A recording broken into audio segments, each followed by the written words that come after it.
Hello and welcome to another edition of Kathha Petti.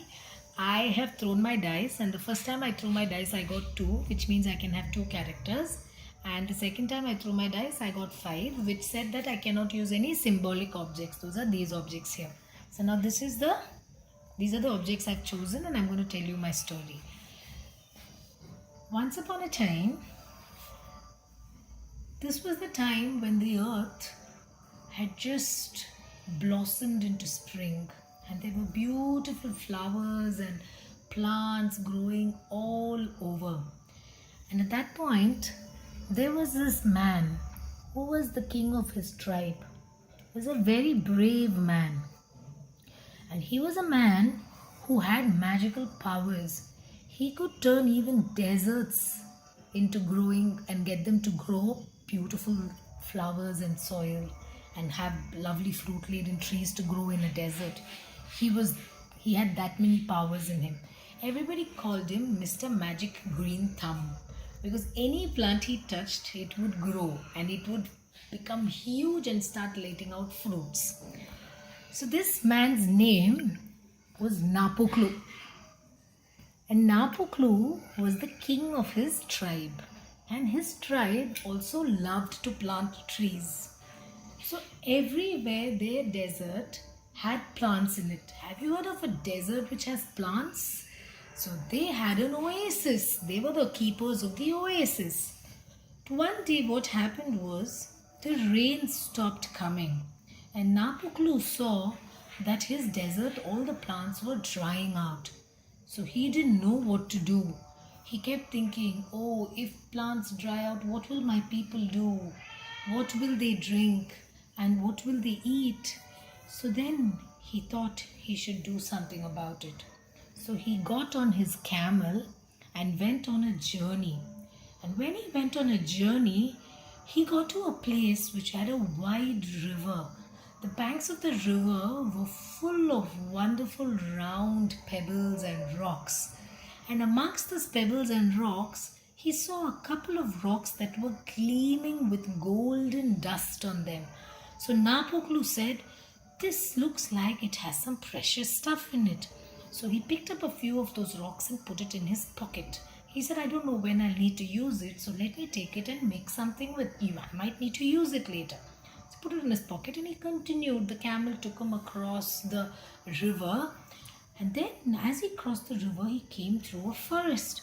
And as he was walking through the forest, he saw some beautiful red beads lying all over the floor. And he looked and they were glistening. And he realized those were rubies. And as he said, wow, this seems like an enchanted forest.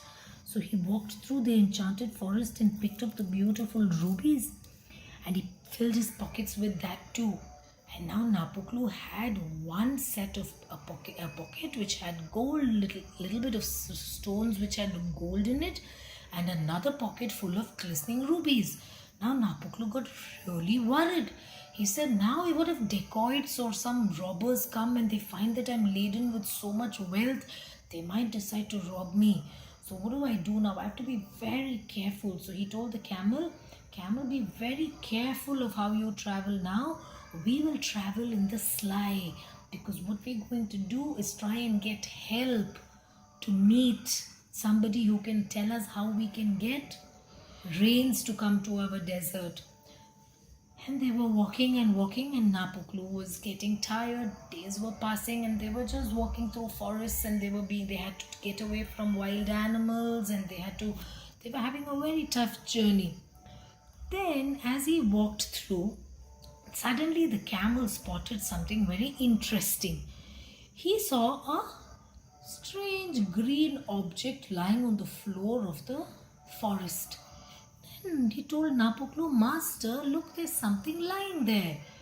So Napoklu looked at it and he said, Hi, what is this? This looks like a mat. What is a mat doing in a forest? Why would anybody leave a mat over here? So Napoklu went and picked up the mat and looked at it and everything, and then the camel and him went and was sniffing on it, and accidentally both of them stepped on the mat. And when they stepped on the mat, What happened was unbelievable.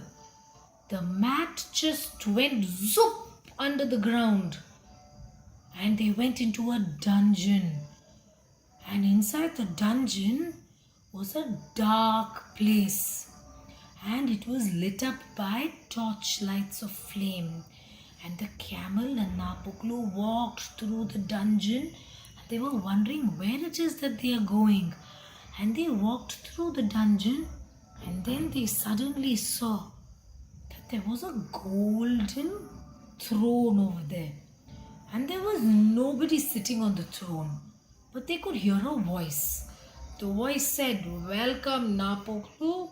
I heard you've come to meet me to understand how you can get rain in your desert." Ha ha ha ha ha. So Napoklu said, "Who are you? I can't even see you." So this voice said, "Look closely and you will see me." And then Napoklu and the camel both looked and the camel said, "Master, master, I can see, I can see." So Napoklu said, "What? What can you see?" "Look, look, there's a cockroach sitting on the throne." So Napoklu looked and it was a cockroach on the throne. And the cockroach, it was a cockroach king. And all around him were tons and tons and tons of cockroaches crawling all over with all their crowns and robes and everything. And Napoklu said, "Ah, it's a cockroach kingdom. Oh, kings of cockroaches, are you the king of cockroaches?" So he said, "Yes, I'm the king of cockroaches. What a loud voice you have." So the cockroach said, well, stop praising me now, okay? You come here to ask for rain, right? Now, if you want rain and if you want my magician to give you the trick to get rain, you have to pay me something for it. Napoklu said, "Oh, master, but I do, oh, Lord of cockroaches, I have very few things on me." The cockroach said, "Don't you lie." Napoklu said, No, I'm not lying. I have a few things, but I don't know if those things would be enough for you to grant me the wish of rain. So the king said, the cockroach king said, "Show me what you have." So Napoklu first pulled out his nuggets of gold-laden rock and gave it to the king, the cockroach king. And then the cockroach king said, "Oh, this is wonderful. I love gold. I can make an even bigger crown with this, and I can also add some flowers to my throne. You see, I love flowers. I love flowers." So then Napoklu said, "Okay, king, so can you now tell me the secret to get rain?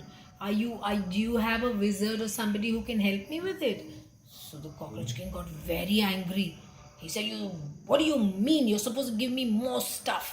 So Napoklu pulled out the rubies from his pocket and gave it to the king. And then the cockroach king was very happy. He started crawling all over the rubies because he was such a greedy cockroach. He crawled all over the rubies. And then he said, "Fine, now I will tell you the secret to get rain. And I will tell you a prayer that you should say to get rain, okay?" So Napoklu said, "Yes." He was a very gentle man, Napoklu. So he said, "Yes, king of cockroaches. You please tell me." So the cockroach called Napoklu and told him, "I will tell you the secret in your ears. You cannot say it to anybody else, okay?" So Napoklu said, "Okay, and you have to remember it and go back and say it only in your village. Don't reveal it to anybody else." So the cockroach king crawled up on Napoklu's shoulder and went to his ears and then started saying it, and suddenly Napoklu started laughing because the cockroach's feelers were going into his ears and going. And Napoklu, I'm ticklish. And then he said the prayer and Napoklu said, thank you. And then the cockroach king said, "Fine, now you can go back, and when you go back to the dungeon, the magic carpet will be there. Get on top of it and that will fly you back to your kingdom. Get out of my sight now that you've given me all the gold that I need." And then Napoklu said, thank you. And then they got out and they sat on the carpet. And then the camel said, "My God, that cockroach king was such a disgusting fellow and so rude also. I didn't like him one bit." Napoklu said, "Don't say anything about him. We just need rains for our forest." So they sat on the carpet and they got to their village.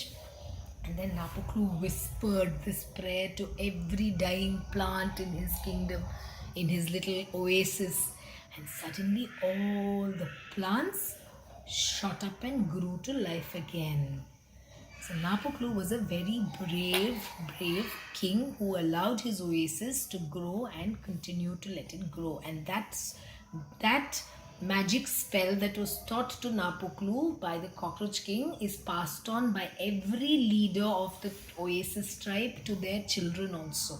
That's how the oasis keeps growing.